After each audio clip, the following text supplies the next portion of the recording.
ndebe anyị bịakwanụ ka unu nụrụ na-emechagokwanụ ya bụ nzukọ nke dị n'etiti gọvanọ Chukwuma Charles Soludo Nwamgbafọ bụ aka na-achị Anambra steeti na onye isi ụlọ afịa nke na-afụkwanụ maka Ọnịcha main market na ndị isi ụlọ afịa ndị ọzọkwanụ gbara gburugburu nke nọkwanụ na Anambra steeti. Unu mana fancha nwere ọgbata nzukọ tata anụnwa bụkwanụ Jenụwarị 29, 2026 dịka Charles Nwamgbafọ kpọrọfa ka enwekwanụ nzukọ maka ya bụ ọgba aghara nke dịkwanụ ka esi wee gbachie Ọnịcha main market ya na ife gbasalụ sit at home nke dị na Anambra steeti. Unu ya da ajụzi kedu onye nwe mmeri na ya bụ mitin, kedu onye tụrụrụ ugo? Ọ na-abụ gọvanọ Chukwuma Charles Soludo Nwamgbafọ nwe mmeri ka ọ na-abụkwanụ nọ ndị isi ndị afịa ndị nke nọ na Anambra steeti? Ebe a ka gọvanọ Chukwuma Charles Soludo Nwamgbafọ nọzi wee na-ekwu okwu wee sio na mgbe a na-agba Krismas na ndị mmadụ na-azụgide afịa ma zụkwuori ma mbọsị ụka na-apụta n'ilo ebe niile a na-ekwu from Monday till Saturday na fa na-azụ afịa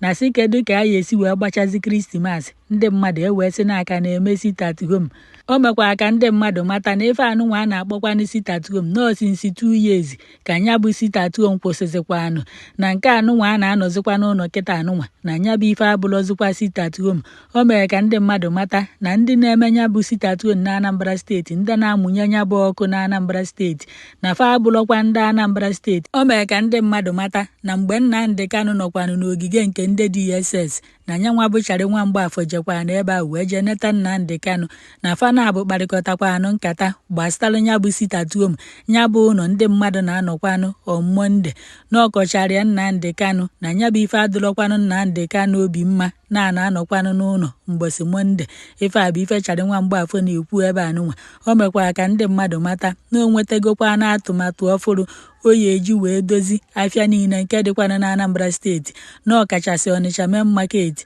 dịka ndị nta akụkọ ABS sikwanụ wee denye bụ ife. Fa mere ka ndị mmadụ mata na aka na-achị Anambra steeti gwarụ ndị ime afịa na fa ghara ofu na atụmatụ na-aba anụnwa o jikwanụ wee bịa na nke izizi bụ ka ọ kụtuo Ọnịcha main market, ọ kụtuchaa ya ka ọ lụgharịa ya ka ọ maa mma dụkwanụ mmiri anya dị standardị ka o yesi wee maa mma ọfụma dozigharịa ya na fa achọrọ nke anụnwa. O wee gwakwafa na ọ bụrụkwa na fa achọghị atụmatụ nke anụnwa ka o dozigharịa dị afịa nya ka emetụsịa ụfọdụ ife aka na ya dozigharịa ya wee debezie iwu ya dachịkwana nya bụ afịa na ndị ọrụ nchekwaba. O mekwa ka ndị mmadụ mata na nya bụ Ọnịcha main market na ndị ọrụ nchekwaba n'ebe ahụ na fadụ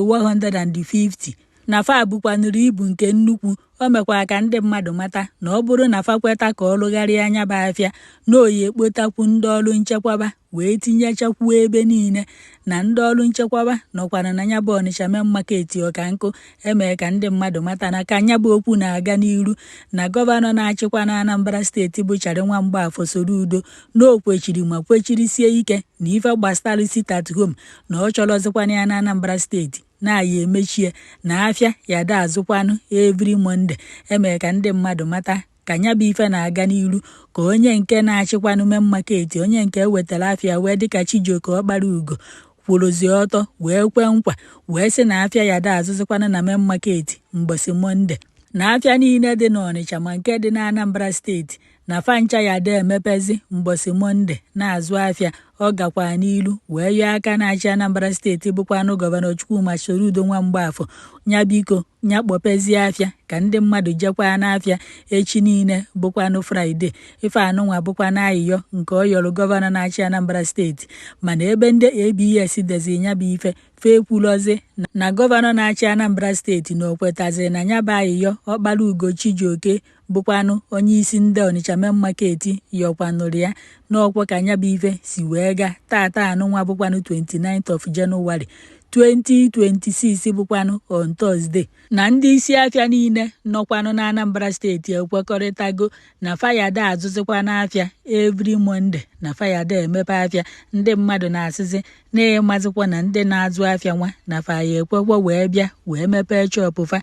mana onye isi afịa na Ọnịcha main market ekwetegokwanụ na fayada emepeziri fa chọpụ on Monday ndị mmadụ nọzi wee na-asị na nya bụ atụmatụ Charlie nwa Mgbafor tụpụtara na si kedu ife ndị isi afịa niile nke nọkwanụ n'Ọnịcha Main Market kwuru gbasara nya bụ atụmatụ na ịlụgharị afịa na ọ dụghọkwa izi na ikutu afịa ma lụgharịa ya na ọ bụlọkwa obere ife na-enwekwara ike bife akutucha 3 months 6 months bife alụchazie afịa nwa ọ na-aga 1 year ahụ na-aba na-aga na ndị nwezikwanụ chọpụ ebe ahụ kedu ka fa ya esi eri nri kedu ka fa ya esi eme na nke ọzọkwa abụ na akụtugodi nya bụ afịa ka alụgharịa na ọ ya emekwa na ụfọdụ nwe chọpụ na fa ya enwetazikwa chọpụ fa ole si na iji ife aka ebe akwụkwọ gosiri n'oge ugoro chọpụ n'oge nwere chọpụ ịmana ihe enwetakwa chọpụ na ndị akwụkwọ nke fa fugoro efuo na fa nwekwara ike na fa ya enwetazikwa nya bụ chọpụ ọzọ ebe a na-ajụkwa na ọ bụrụ na ọ ka edozigharịa ya edozigharịa na nke ahụ nwekwara ike ịkakwa mma